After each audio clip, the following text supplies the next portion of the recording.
अस्सलाम वालेकुम नाजरीन, आप देख रहे हैं चैनल ताबीर। मैं हूं आपका दोस्त, आपका होस्ट मोहम्मद सलीम अख्तर। मैं आज आपको कराची में गिरने वाले त्यारे के हवाले से कुछ मज़ीद हक़ाइक़ और आंखें खोल देने वाले जो इंकशाफात हैं वो आपके सामने रखूँगा कि त्यारा कैसे गिरा और क्यों गिरा। इसके गिरने की जो असल वजूहत हैं वो सामने आ गई हैं, जो मैं आपसे अभी शेयर करने लगा हूँ। तो चलो दोस्तों, चलते हैं अपनी वीडियो की तरफ।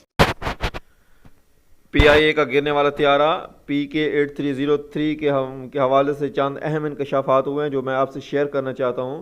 तहकीकाती इदारों के मुताबिक जो हादसे की असल वजह है वो पायलट की गलती है। वो गलती जो है वो अनजाने में हुई है, उसने जानबूझ के इस तरह की गलती नहीं की, अनजाने में गलती हुई है। हुआ ये है कि जब कंट्रोल टावर और कप्तान के दरमियान कन्वर्सेशन चल रही थी तो कंट्रोल टावर उसको मुसलसल बता रहा था कि आपकी जो बुलंदी है वो 10,000 फीट है। अगर आपने बैले लैंडिंग करनी है तो आप अपनी फ़्लाइट को जो है वो 5,000 फीट की बुलंदी पर लेके आएँ। लेकिन आगे से कप्तान ने उनको जवाब दिया कंट्रोल टावर को कि सर आप don't worry, I will manage my speed, मैं अपनी स्पीड मैनेज कर लूँगा, आप जो है मुझे बैले लैंडिंग की इजाज़त दें। तो कंट्रोल टावर ने उसको जैसे ही बैले लैंडिंग की इजाज़त दी तो उसने फ़्लाइट को जो है 10,000 फीट की बुलंदी से जो है एकदम 3,000 फीट की बुलंदी पे लेके आ गया कप्तान। तो कंट्रोल टावर ने उसको दोबारा वार्निंग दी कि आपके जो हाइट है वो कम हो गई है, जिसकी वजह से ये इमारतों से टकराने का भी ख़तरा है। तो कप्तान ने उसको अपना कंट्रोल टावर ने 2 दफ़ा कप्तान को ये वार्निंग भी दी, लेकिन कप्तान ने इसको जो है बैले लैंडिंग के लिए अप्रोच के लिए जो है लैंड करा दी, प्लेन को लैंड कराया। जैसे उसने प्लेन को लैंड कराया और उसके इंजन जो है वो रनवे पर रगड़ खाने लगे तो उसको एहसास हुआ कि मैंने तो जो है प्लेन के जो हैं वो टायर्स ही नहीं खोले। तो उसने जो है फ़ौरन फिर उसको दोबारा जो है टेक ऑफ कर लिया प्लेन को। हालांकि वो ये उसूल होता है कि अगर आपने जो है लैंड कर लिया है तो उसके बाद कोई भी सूरत हाल हो आप दोबारा आप टेक ऑफ नहीं कर सकते, लेकिन पायलट से जो है अनजाने में गलती हुई है कि उसने दोबारा उसको टेक ऑफ कर लिया। टेक ऑफ के 13 मिनट तक जो है वो त्यारा जो है वो गो राउंड चक्कर काटता रहा और 13 मिनट के बाद कंट्रोल टावर और उसके दरमियान जो है राब्ता मुनक़ता हो गया, जिसकी वजह से वो जो प्लेन है वो घरों के ऊपर गिरकर तबाह हो गया, जिसमें जो है 90 से 97 लोग जो हैं वो शहीद हो गए। तो तहकीकात के लिए जो है राब्ता किया गया एयरबस यानी जो जहाज़ बनाने वाली कंपनी है उससे। वो कंपनी जो है जो पाकिस्तान PIA के जहाज़ बनाती है वो फ़्रांस की कंपनी है।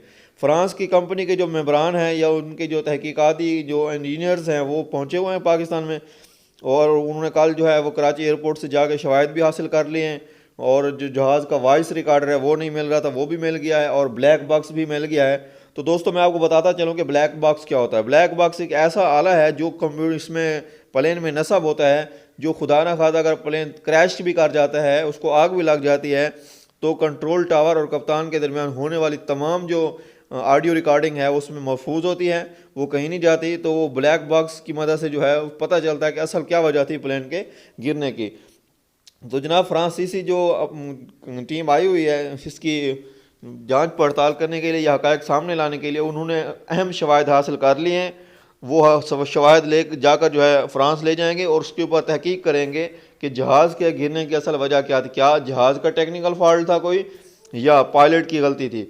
तो जो हतमी तौर पर अभी कुछ नहीं कहा जा सकता, लेकिन जो बज़ाहिर नज़र आ रहा है वो यही हुआ है कि पायलट से गलती हुई है। उसने जैसे ही रनवे पर लैंड कराया है तो उसको अंदाज़ा हुआ है कि मैंने तो इसके पहिए ही नहीं खोले प्लेन के, तो उसने दोबारा जो है वो अपने हवास पे काबू नहीं रखा, उसने दोबारा टेक ऑफ कर लिया। हालांकि जब एक दफ़ा लैंड कर जाता है त्यारा तो दोबारा टेक ऑफ नहीं कर सकते हम, लेकिन वो उससे गलती हुई। इंसान से गलतियाँ होती हैं, तो इस वजह से जो ये हादसा पेश आया जिसमें इंतहाई दुख और दर्द की दास्तानें जो है ख़ानदानों पे गुज़र रही हैं। उनकी जो ईद है वो इन दुख दर्द की दास्तानों की नज़र हो गई है। तो दोस्तों ये थे हक़ाइक़ जो मैंने आपसे शेयर किए। दोस्तों आपसे रिक्वेस्ट है कि आप मेरे चैनल को सब्सक्राइब करें, मेरी वीडियोस को लाइक करें और इनको जितना हो सके आगे अपने दोस्तों को, अपने फ्रेंड्स को, अपने रिलेटिव्स को या जो भी लोग आपके साथ कांटेक्ट में हैं उनसे शेयर करें, ताकि आने वाली हर वीडियो जो है वो आपको मिलती रहे और इस तरह जो इन्फॉर्मेशन मैं आपको देता रहूँ। Thank you.